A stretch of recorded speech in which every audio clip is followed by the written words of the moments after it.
recommendations of the committee will be adopted in the process of rehabilitating the legislative chamber.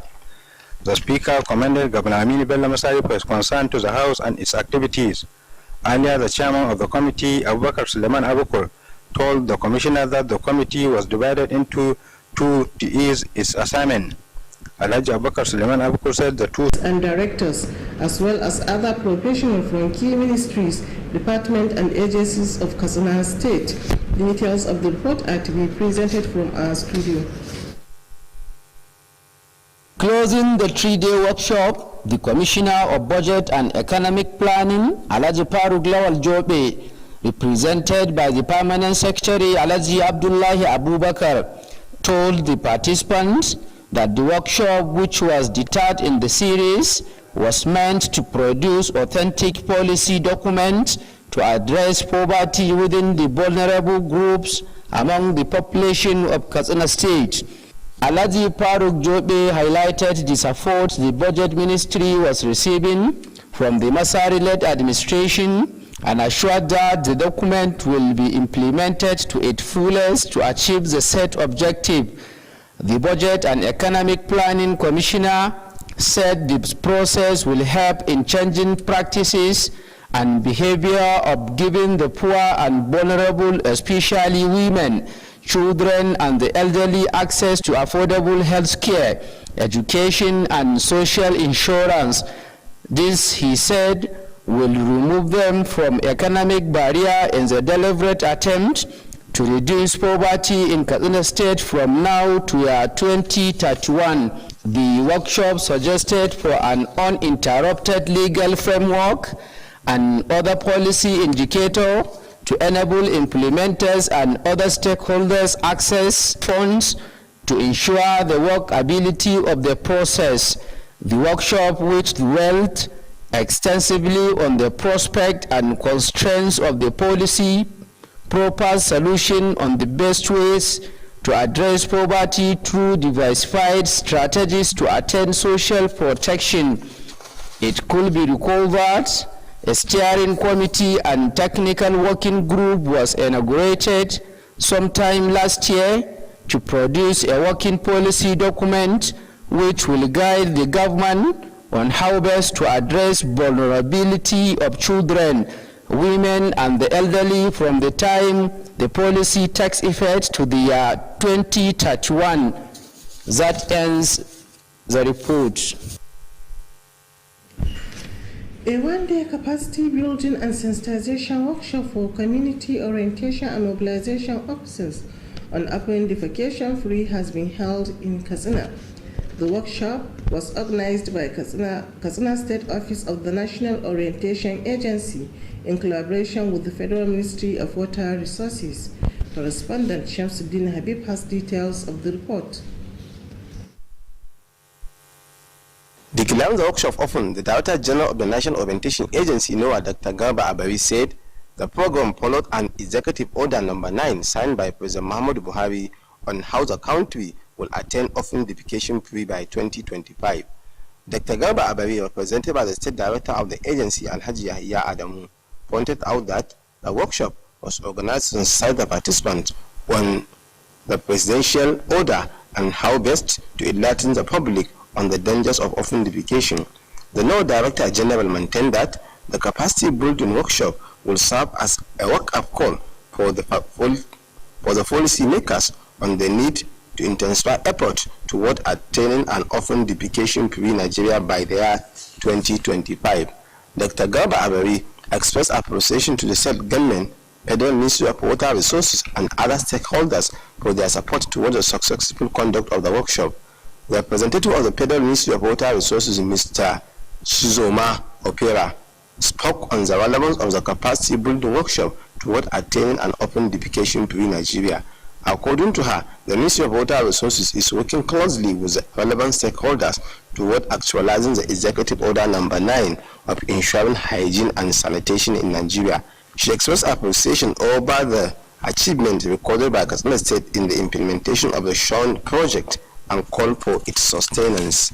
The State Director of NOAA, Alhaji Yahya Adamu, represented by the Deputy Director of Operation of the agency, Alhaji Muntari Lawrence again, pointed out that the workshop was part of the activities of the agency towards sensitizing the public on government policies and programs. Alhaji Yahya Adamu called on the participants to make good utilization of the knowledge to be acquired and extend it to their respective communities to achieve the set objectives. Other speakers at the occasion include the representative of the National Headquarters of NOAA, WASA, Primary Healthcare Development Agency, and the chairman of Head of Local Government Administration, Alhaji Abdulrahman Marapa. Shamsuddin Habib reporting for Kttv News.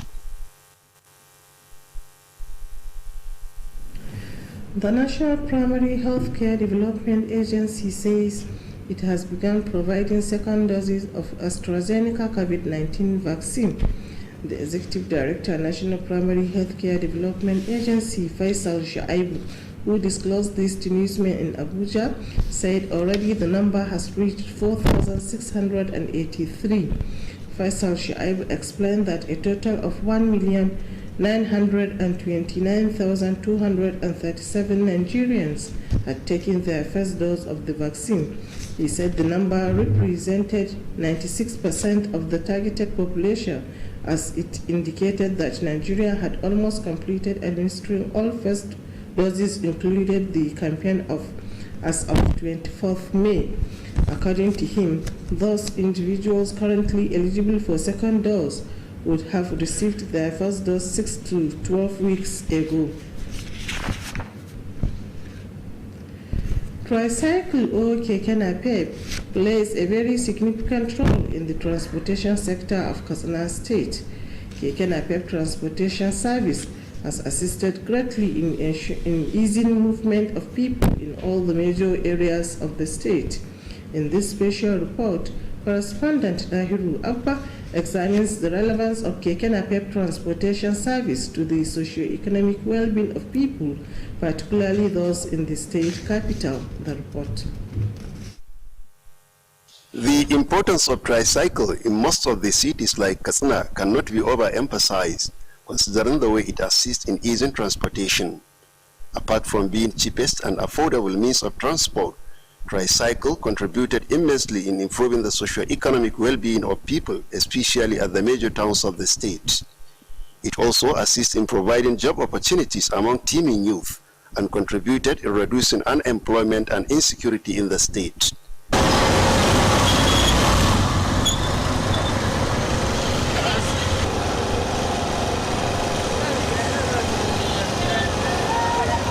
A lot of women and girls who used to trek for fear of riding motorcycle find solace in tricycles for their socio-economic activities. The use of tricycle, especially in the state capital, has reduced the hardship being faced by people, particularly students of secondary schools and tertiary institutions. Some of the users of tricycle interviewed expressed happiness with the emergence of tricycle, saying it eased their transportation problem and helped in reducing the frequent road accident they encountered while using Okada motorcycle. They describe it as the cheapest means of transport in the metropolis and its environs. They also appeal to the operators to obey traffic rules and evolve more ways that will sanitize the tricycle business.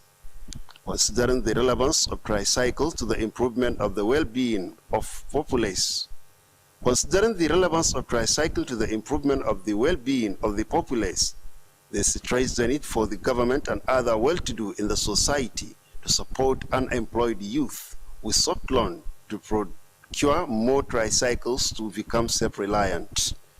There is also need for Road Safety Commission and vehicle inspection officers to be cautioning tricycle drivers to remain law-abiding and to desist from any act that could lead to accident on roads.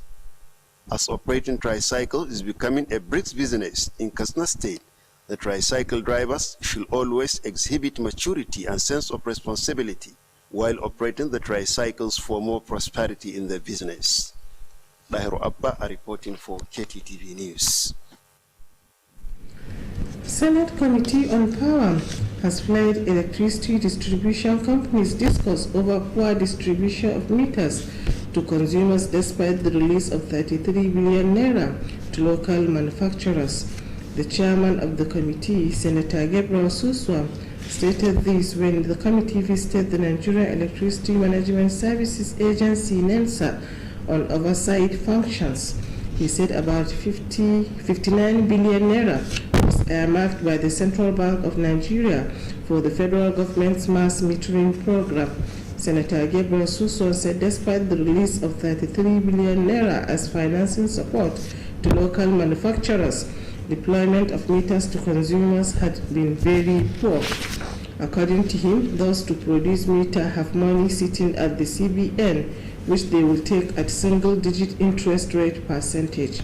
He noted that quite a number of the local manufacturers had been identified and they have started producing meters. Senator Gabriel Suswa explained that about 59 billion naira was set aside by the CBN, but the sum of 33 billion naira has been disbursed already for the production of the meters locally. Farmers in Katsina Metropolis have commenced preparation for this year's rainy season farming. Correspondent Ahmed Mukhtar Entaba, who visited some farmlands around the suburbs of Katsina, reports on the level of preparations so far made by the farmers ahead of the rainy season farming. His report. Usually the rainy season commences between the months of May and June in Katsina. Whenever the season begins, it takes a period of 4 to 5 months before it ends. As usual, before the commencement of any rainy season, farmers commence preparations ahead of the period with a view to ensuring a bumper harvest. Majority of the activities done by the farmers as part of the preparations include farm clearance, bush burning, as well as conveying manure to their respective farmlands. This is in addition to harrowing of the farm where it is necessary. A visit to some farmlands along the Katsina-Batsari Road indicated that most of the farmers have commenced farm clearance ahead of the commencement of the rainy season farming. Besides, some of the farmers have already taken their manure to their respective farmlands. On the other hand, some of the farmers are yet to commence farm clearance and other preparations. Although Katsina Metropolis has witnessed 1 or 2 rainfalls, there is the need for the farmers to remain committed in ensuring the necessary preparations to ensure food security in the state and the nation as a whole. There is also the need for the state and federal governments to ensure timely provision of support to the farmers to enable them continue contributing in ensuring food security in the country.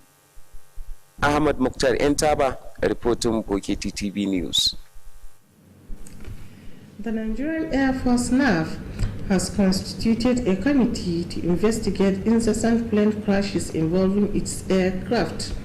Nigerians had expressed concern over 3 plane crashes that killed 18 military officers within 3 months. The latest being the Friday's air mishap in Kaduna, which claimed the lives of the Chief of Army Staff, Lieutenant General Ibrahim Attahiru, and 10 other officers.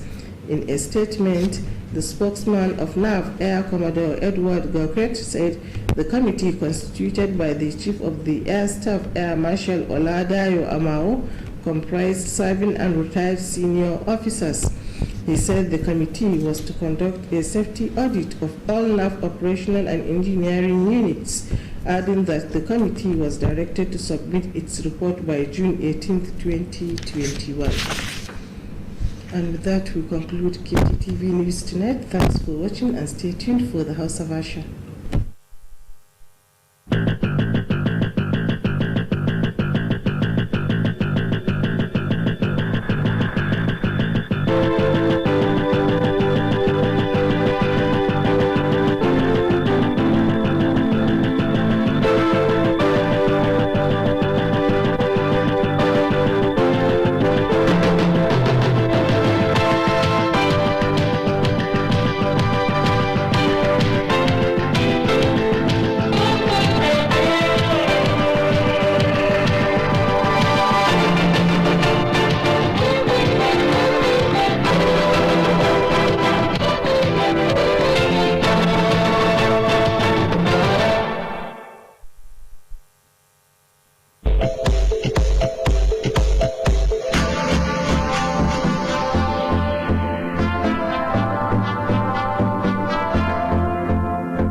Albishirin ku al'ummar jihar Katsina, shin kunnen ku nawa? In biyu ne ku kara da natsuwa ga wani muhimmin sako. Ko kun san cewa gwamnatin tarayya ta hannun ma'aikatar kula da jin daɗin al'umma afkuwar annoba da ci gaban jama'a haɗin gwiwa da bankin duniya sun bullo da wani gagarumin shiri na rajistar kawo ɗaukin gaggawa wato Rapid Response Register RRR. An bullo da shirin ne domin a tallafa ma al'ummar jihar nan masu ƙananan sana'o'i kamar direbobi da leburori da sauran masu sana'o'i ƙanana waɗanda jallansu ya durƙushe sakamakon zaman gida bisa ɓullar cutar coronavirus.